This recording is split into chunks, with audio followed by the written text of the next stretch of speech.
So we're going to be in Philippians chapter 4 today. And I was going to try to do all of Philippians 4 and wrap up our going through Philippians, but I'm actually going to break it up into to 2.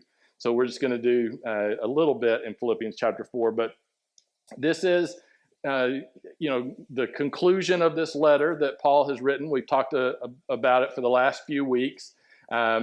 This is, some people call it the joy letter. It talks a lot about joy, but it really is talking about perspective of recognizing what is true, what is right, and what is not. And so, it starts off chapter 1. Paul talks about, for to me, to live as Christ, to die as gain. Right? So he's saying it's all ultimately about him. It's not about me. It's about him. Right? That's a perspective shift. Right? If you want to find joy, guess what? You need to quit focusing on yourself so much.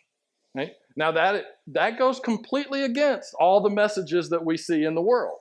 The world says if you want to be happy, then you need to focus on you, right? And here are the things that you can do to make you happy, right? And it nearly always is focus on yourself.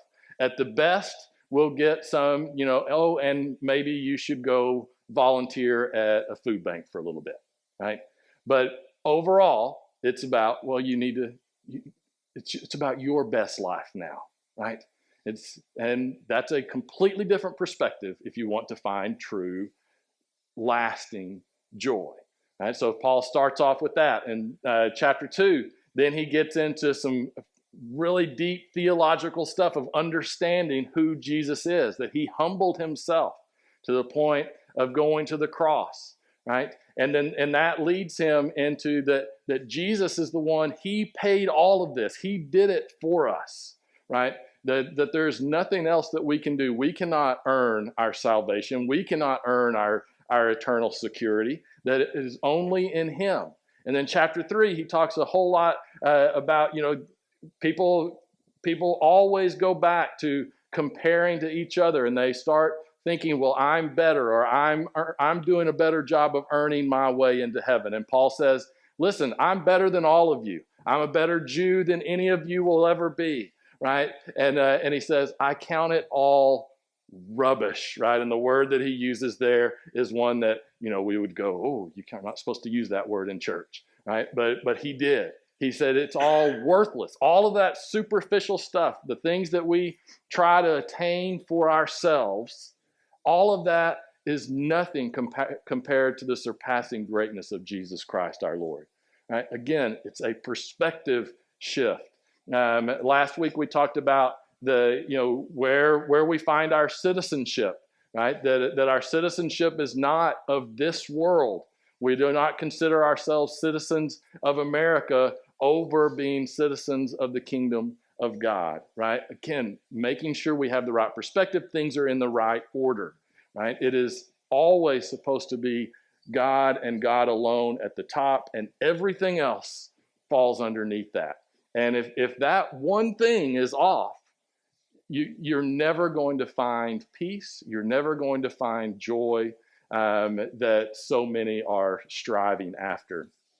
And so now we get to chapter 4, and Paul is closing up, and it's kind of like Paul can never, there's those pastors, and I'm sure y'all have had this thought with me as well. It's kind of like, okay, land the plane, right? It's time to finish, right? You've said all you need to say, right?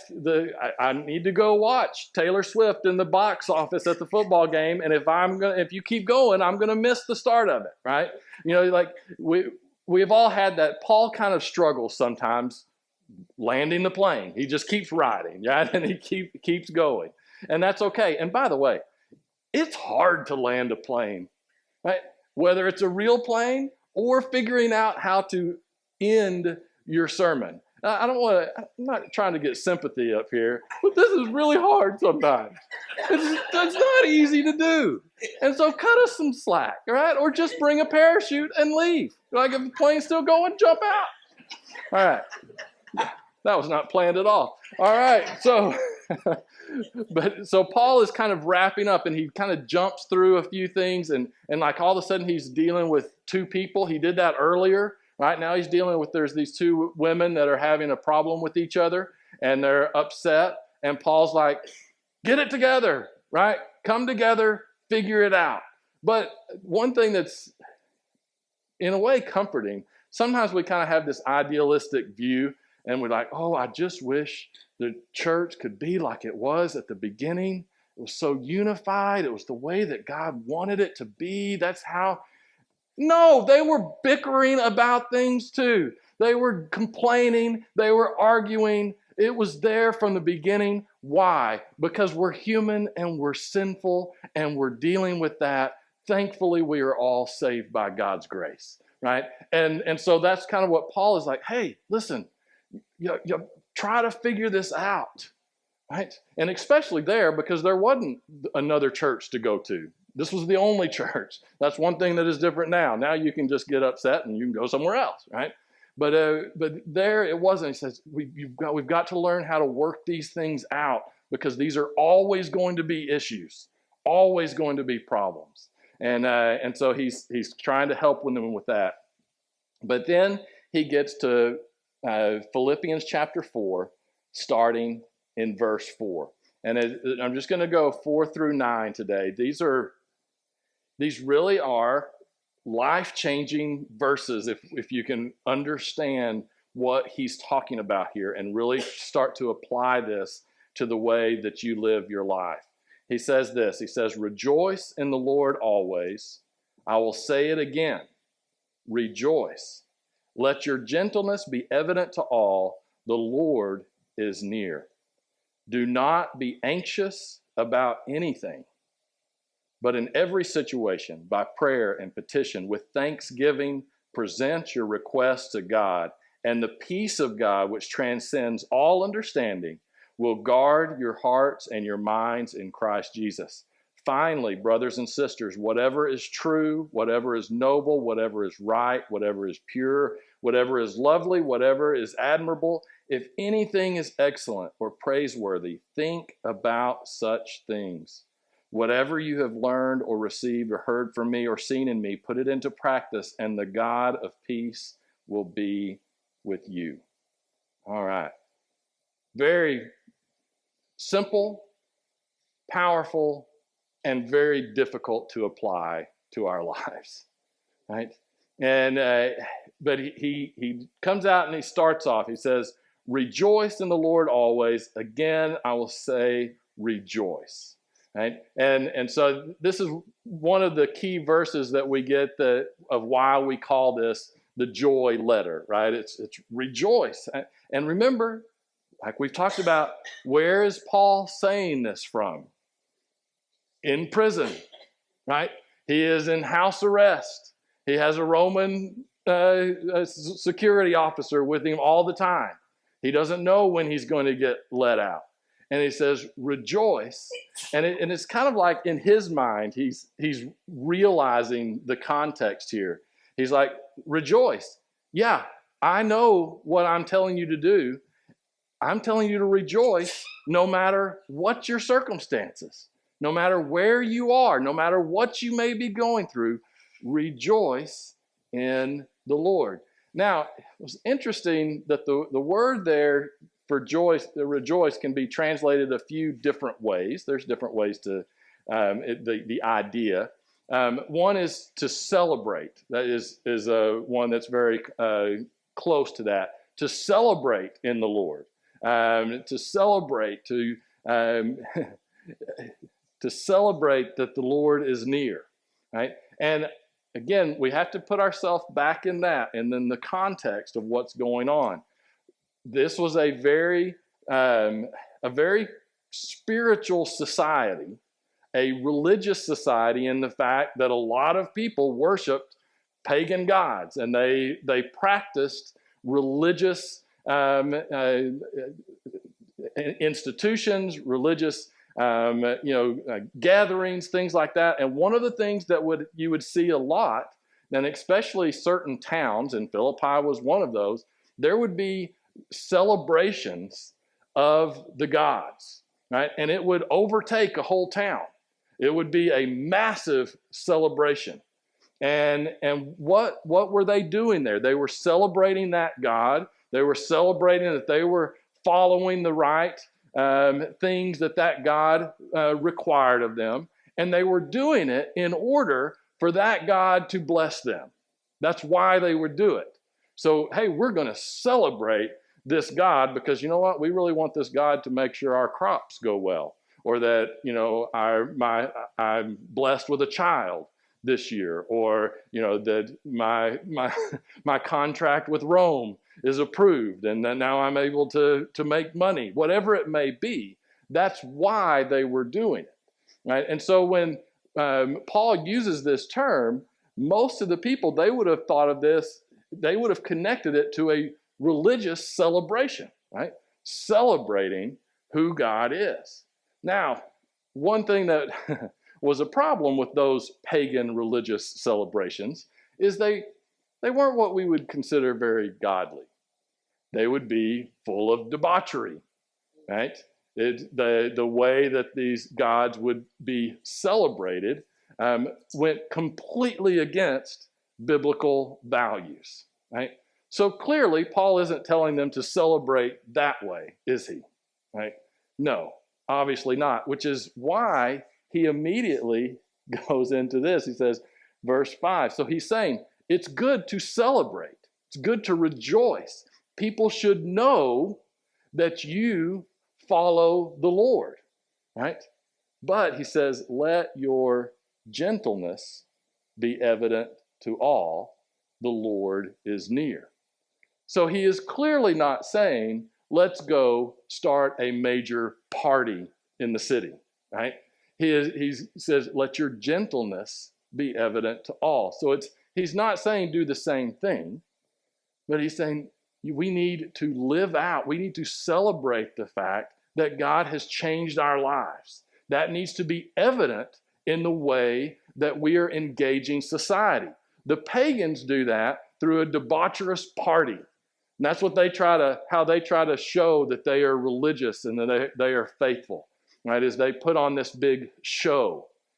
Paul says, no, we need to show that we follow the Lord, but we don't do it as the pagans do.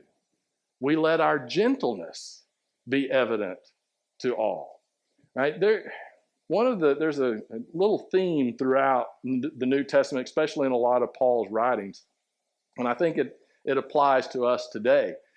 Paul is always pulling back on the emotionalism, the showboating, if you will, of worship.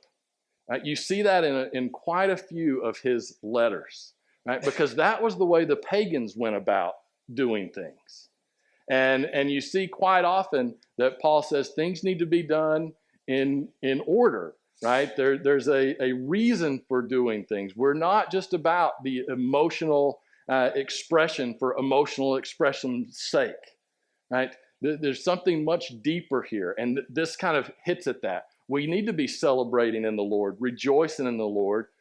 By how? Throwing a big party? No, by being gentle, by living our life a different way, right? And so Paul starts off and he says, rejoice in the Lord. Again, I say rejoice. So we should have joy that flows from our understanding of who Christ is.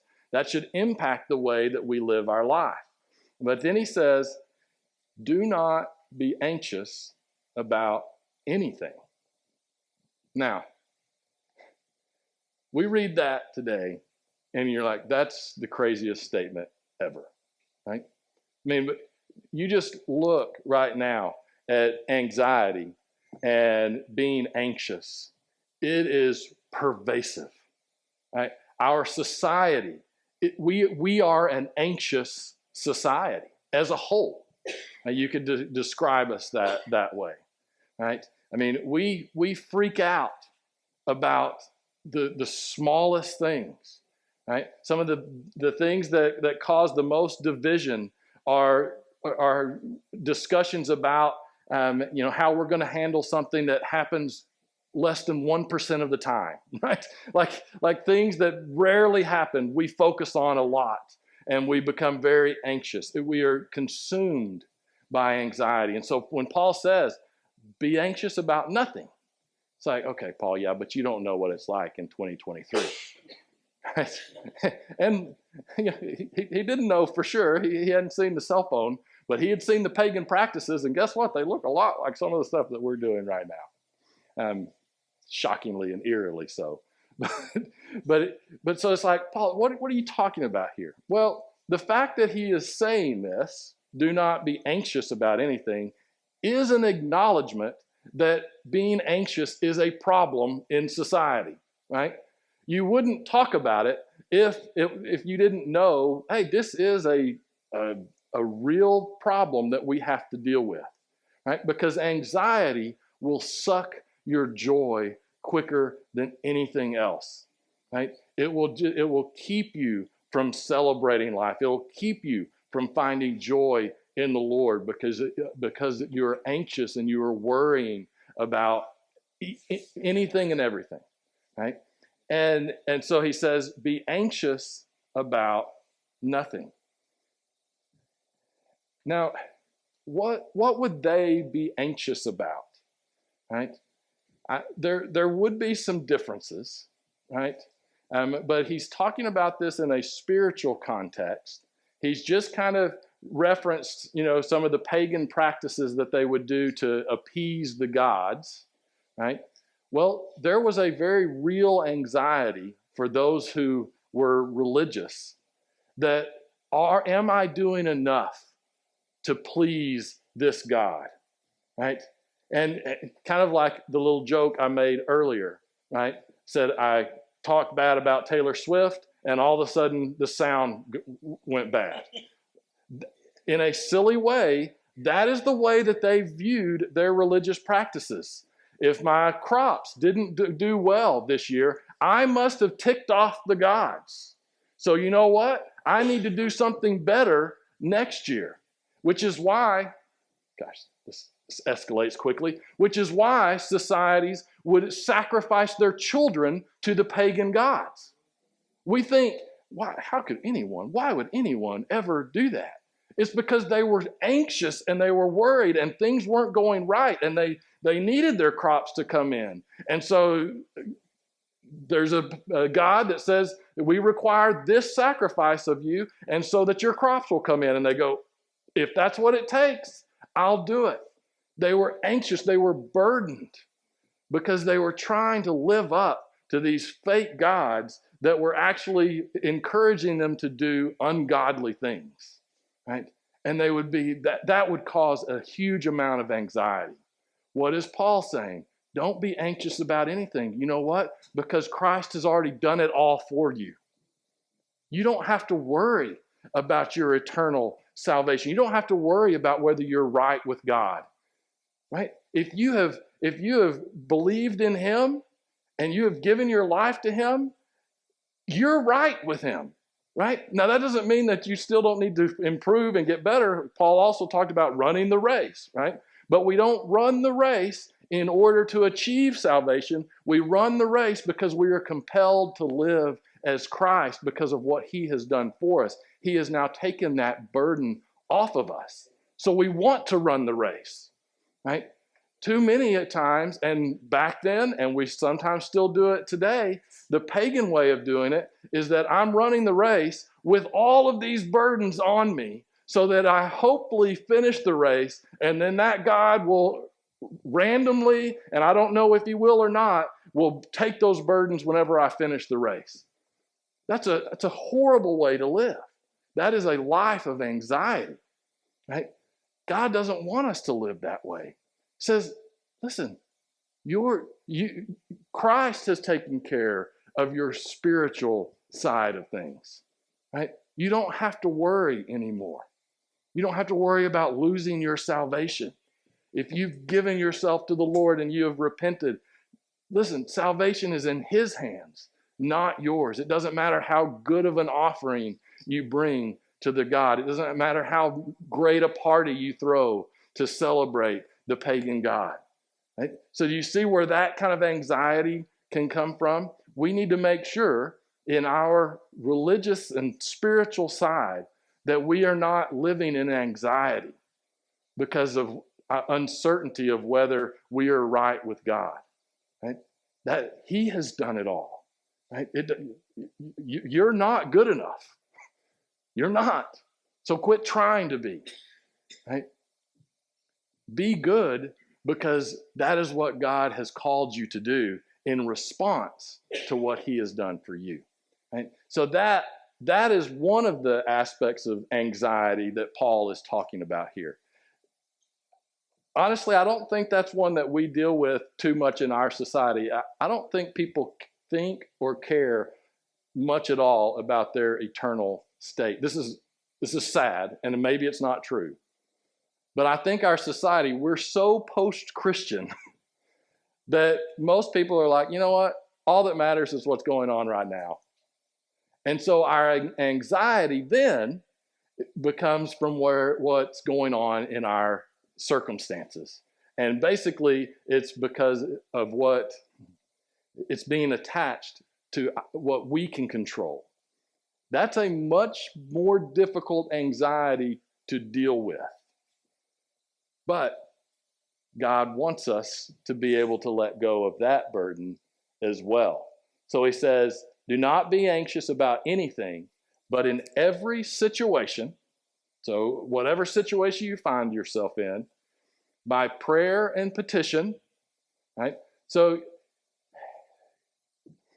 should we spend more time praying about things that matter? Yes. But does that mean that anything is below bringing to the Lord? No, it's not. Right? Bring everything to the Lord. And as you do that, you'll probably start realizing as you're praying it and as you're saying, Lord, I really hope Taylor Swift and Travis Kelce break up. You will realize, Lord, this doesn't matter at all. Why do I care about this? Right? Because God can actually give you perspective if you start bringing everything to Him. And you start realizing, okay, that's not important. Right? But it's not going to offend God for you to bring everything to Him. Start bringing things to Him. Right? Saying, God, what do you think about this? What should I think about this?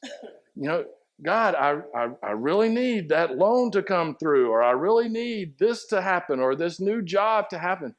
Bring those to the Lord. Ask for wisdom, right?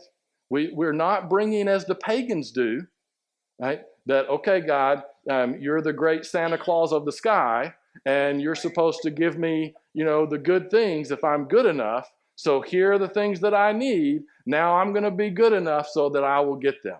If you go down that road, you will be anxious, you will be miserable, because it will never work out. Right? But we should be bringing things to the Lord. But this is a key part of this, with thanksgiving. That we bring those things with thanksgiving. Right? That we understand that we have a heart of gratitude. Right? That we are, again, putting things in the proper perspective. That's why when we talk about stewardship, it's not just about collecting money so that we can pay the bills. It's about recognizing all that I have is God, saying, thank you, Lord, for all that you have given me. Now I want to use that to bring glory to you. Right? And so with gratitude, we present the request to God. Not with that attitude of, okay, God, you know what? I've lived my whole life. I haven't really done anything wrong. I've gone to church nearly every Sunday. My family went to church nearly every Sunday. I have tithed. I have done this. So, Lord, I expect you to do this for me. That doesn't work, right? And it leads to anxiety because, again, you're just using God to get what you want. You're just using God to change your current circumstances, right? It is having that thanksgiving of being thankful, of recognizing, again, it goes back to humbling ourselves, right? That is so important. That is a huge aspect of this. If you are struggling with anxiety, start being thankful intentionally. I've used this example before, but sometimes, because we are so far away from this in our society is geared to make you anxious, right? Which is why I talk about we are in a heightened spiritual battle. What is a great weapon that the enemy can use? Hey, I'm going to make everyone anxious and miserable, and that will keep them from actually living out the life that God has for them, right? So our whole society is geared to make you anxious. I'm going to make you worry about this. I'm going to make you worry about that. I'm going to just show you all these negative things constantly. That is where our society is. And so we have to step back and we have to start having a heart of being thankful. And it is easy to say, well, I have nothing to be thankful for. Well, that's ridiculous. Especially in this day and age, we live in a more comfortable time in history than has ever existed. Be thankful for air conditioning. And if your air conditioner is not working at your house, which some people deal with that, be thankful that you can buy a box fan. Most of history hasn't had that. Right? Be thankful that there's ice cream. Be thankful. I don't know what it may take to start changing your mentality, but just start at the basics. You know what? I'm actually going to be thankful for all the small things. I'm going to be thankful that I have a car that I need to repair. Right? Right? We're about ready to go to horse and buggy age, but it is vital to understand this, right? And you have to be thankful in order to even get close. And one of the things that we have run into is because our society, we've gotten things out of whack because we think we are God, right? Basically, it's either there is God or you are God. And when you apply that on a society level, it's either you recognize there's God or the society itself thinks that it is God. Well, our society thinks that it is God, so we think that we can fix everything. And so one of the things that we've done with anxiety, we recognize that it's a problem, so we think, you know what, we're really smart. We can just give you a pill for that, and it will make you happy. Now, are there some amazing and wonderful things that medication can help with? Yes. Are there imbalances that can happen in your life that you need medicine to fix? Obviously. So sometimes as Christians, we go way too far and say, oh, you should never use anything like that. No, that's not what I'm saying at all. However, if you think any pill out there that you're going to be able to take and then change nothing about how you approach the world, nothing about how you engage in the world, nothing about how you think about the world, and if you think that that pill is going to make you happy, you are delusional and you will never get there. You can take the medications. They can be beneficial, right? But you have to then start changing the way you approach the world, the way you view the world. It has to start coming from a biblical perspective. And Paul gets into that. He says, if we present with thanksgiving our request to God, the peace of God, which transcends all understanding, right? So it's hard to explain, but that you can all of a sudden, you can be at peace when life around you is falling apart, right? It says, but then finally, brothers and sisters, whatever is true, whatever is noble, whatever is right, whatever is pure, whatever is lovely, whatever is admirable, if anything is excellent or praiseworthy, think about such things. So it is saying, change your perspective to things that matter.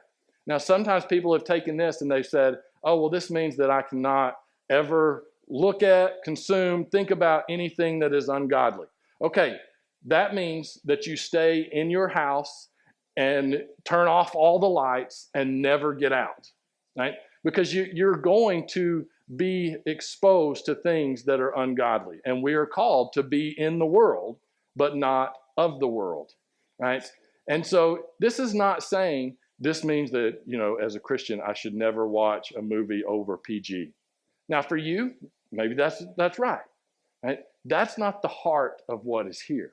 What the heart is that what drives us, what motivates us, what we focus on, what we allow to start forming who we are things that are right and true and noble and pure. All of that other stuff, when we see it and we recognize that it is not these, we discard that and we say, no, that is not going to influence me.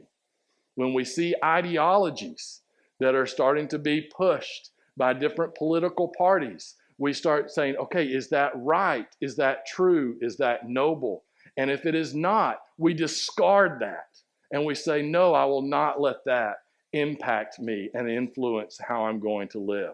Right? We start to recognize that there are things that are right and wrong, that there are things that are pure and impure, there are things that are holy and there are things that are not holy, right? And that we choose to focus and live for those things that come from God. And then Paul says, and he goes out and he says, listen, follow what I'm doing. Be careful with that. I don't think we should go around just telling people, hey, live like I do. Right?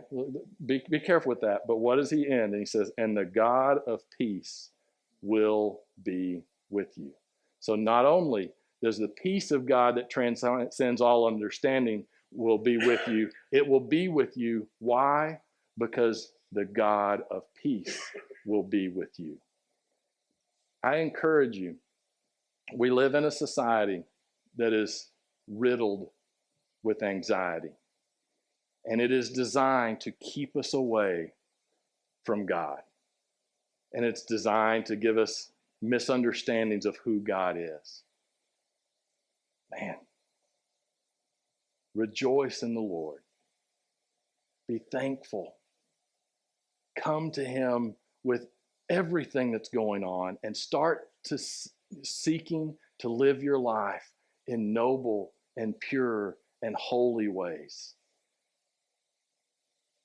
That will start to help you unburden yourself, and so that you don't have to live in anxiety any longer. God has taken care of the spiritual side, right? Let Him take care of the human side as well. Right? Let Him take care of our circumstances, not where we're trying to control it all. Because when we do that, you're only going to get more anxious because you will fall short. He will not. Put your trust in Him. Be thankful. Present your request to Him and begin living your life in noble, pure, and true ways. And allow God to start taking away that anxiety. Let's go to Him and pray.